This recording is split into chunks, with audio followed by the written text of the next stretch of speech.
వైజాగ్ లో జూలై 24న BNR golden diamonds opening సందర్భంగా మెగా ఆఫర్స్. చాలా దశాబ్దాలుగా రాజకీయాలు చూశారు. అవును. కొత్త ప్రభుత్వం వచ్చింది, మీ అభిప్రాయం ఏంటి?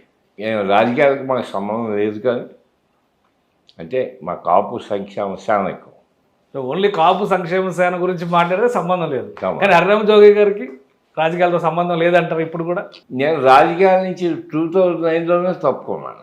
అయితే పొలిటికల్ అనలైజర్, రాజకీయ విశ్లేషకుడిగా మాత్రం ఉంటానని చెప్పా. ఆ రోజు నుంచి నాకు 3 అవతారాలు. ఒకటి పొలిటీషియన్, 2 ఫిలిం ప్రొడ్యూసర్, 3 కాపు సంక్షేమం. ఓకే.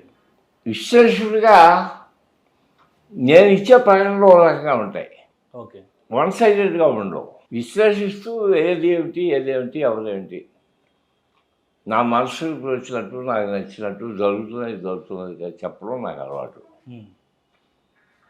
ఇకపోతే కాపు సంక్షేమ సేన అధ్యక్షుడిగా కమ్యూనల్ ఇంట్రెస్ట్, కాపుల యొక్క సంక్షేమం, దీంట్లో రాజకీయం అవసరం లేదు. ఓకే. అంటే కాపు సంక్షేమ సేన అనేది ఏ పొలిటికల్ పార్టీకి సంబంధించింది కాదు, నాన్ పొలిటికల్. ఏ సందర్భంలో ఇది ఉద్భవించిందంటే కాపుల యొక్క ఇంట్రెస్ట్ కొన్ని ముఖ్యంగా బీసీలో జరగడం, రిజర్వేషన్స్ ఇష్యూ మీద ముద్రగడ పద్మనాభం గారు చాలా ఆందోళన జరిపారు. అది తుళ్ళులో పెద్ద కార్యక్రమం, లక్షల మంది వెళ్తూ డిమాండ్స్ పెట్టడం ఇవన్నీ మీకు తెలుసు. తర్వాత కొన్నాళ్ళకి దాన్ని వదిలేశాడు ఆయన. ఆ కార్యక్రమాలు వదిలేసుకున్నాడు, ఆందోళన కార్యక్రమాలకు స్వస్తి చెప్పేసి వదిలేశాడు, ప్రకటన వేసి వదిలేశాడు. ఇంకా నాకు దీనికి సంబంధం లేదు. ఆ సందర్భంలో ఆయన ఉద్దేశించిన ఇష్యూస్ కంప్లీట్ చేయడం కోసం మీరు ఉంటే బాగుంటుందని కొంతమంది సలహాలు ఇస్తే ఓకే, నేను కాపు సంక్షేమ సేన పెట్టుకోగలిగాను. అప్పుడు మీరు అనుకున్న ప్రయోజనాలు, ఒకవైపు రాజకీయ విశ్లేషకుడిగా, ఇంకోవైపు కమ్యూనిటీ పరంగా చేసేటువంటి పోరాటాలు. కానీ ఎన్నికల ముందర ఇవన్నీ కూడా ఒక చర్చకి దారితీసింది.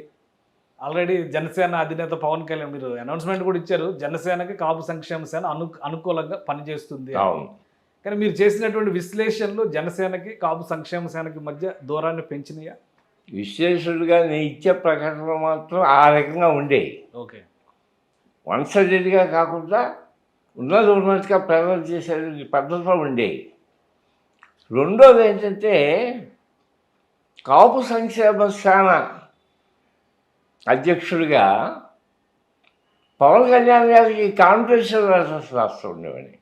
అది వేరుగా ఉంది.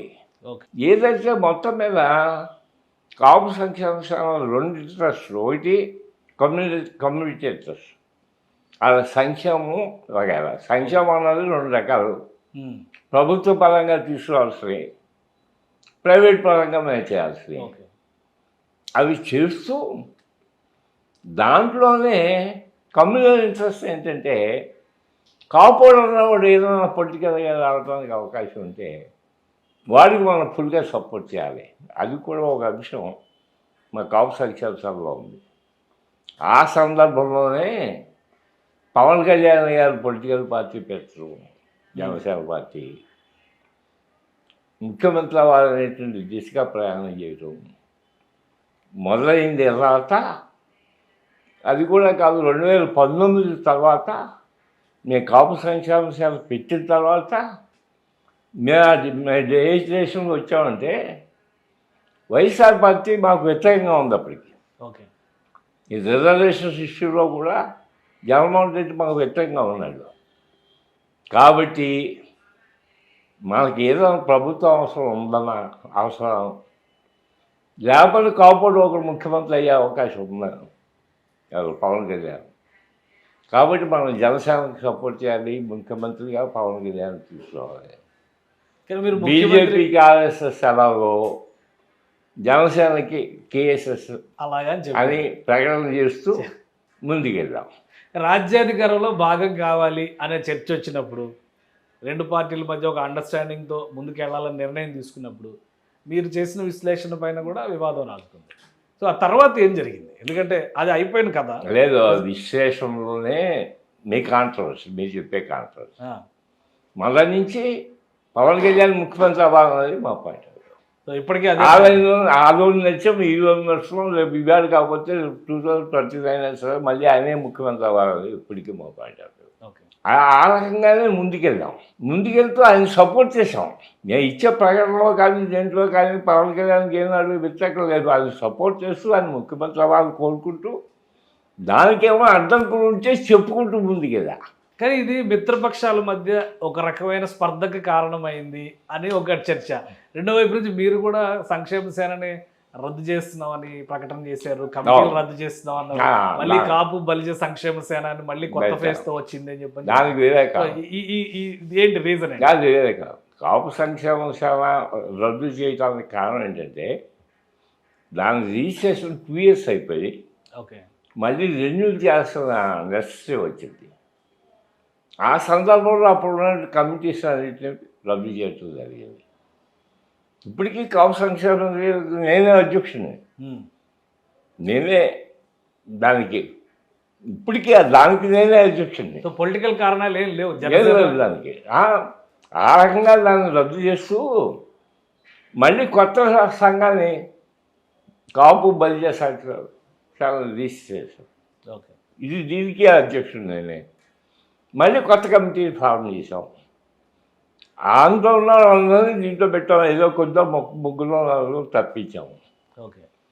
అందరూ దాంట్లో ఉన్న వాళ్ళతో దీంట్లో. ఇప్పుడు ఎలా ఉంది మరి రిలేషన్స్ ఎలా ఉన్నాయి?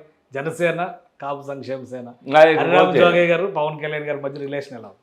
మేము ఆయన డిప్యూటీ చీఫ్ మినిస్టర్ అవ్వటం మేము చాలా హ్యాపీగా ఉన్నాము. ముఖ్యమంత్రి అవ్వాలని కోరుకున్నాము. అయినా అవ్వకపోయినా డిప్యూటీ చీఫ్ మినిస్టర్ అయ్యేది చాలు. ఓ రకంగా ఆయన ప్రస్తుతం డిప్యూటీ చీఫ్ మినిస్టర్ అవ్వడమే మంచిది. కారణం ఏంటంటే ఆయనకి అనుభవం కావాలి. అడ్మినిస్ట్రేషన్లో కొత్త కదా, ఆయనకి అడ్మినిస్ట్రేషన్లో ఎక్స్పీరియన్స్ లేదు కదా. ఇప్పుడు డిప్యూటీ చీఫ్ మినిస్టర్గా ఇప్పుడు అన్నీ రీసెర్చ్ చేస్తున్నాడు, అన్నీ తెలుసుకుంటున్నాడు. దీని పట్ల ప్రజలు చాలా సంతృప్తిగా ఉన్నారు, ఏంటి ప్రశంసిస్తున్నారు. ఇంకా ముందుకెళ్ళే అవకాశాలు అవుతాడు అనేటువంటి ఆశతో ఉన్నారు. ఏనాడైనా మళ్ళీ ఇవాళ కాకపోతే 2029 మళ్ళీ ఎవరైనా సరే ఆయన ముఖ్యమంత్రి అవుతాడు. ఆనాటికి ఎక్స్పీరియన్స్గా ఉండడమే మంచిది. ప్రస్తుతం చంద్రబాబు నాయుడు అవసరం ఉంది రాష్ట్రానికి. సుమన్ టీవీలో మీ పర్సనల్ అండ్ బిజినెస్ ప్రమోషన్స్ కోసం కింది నెంబర్కి కాంటాక్ట్ చేయండి.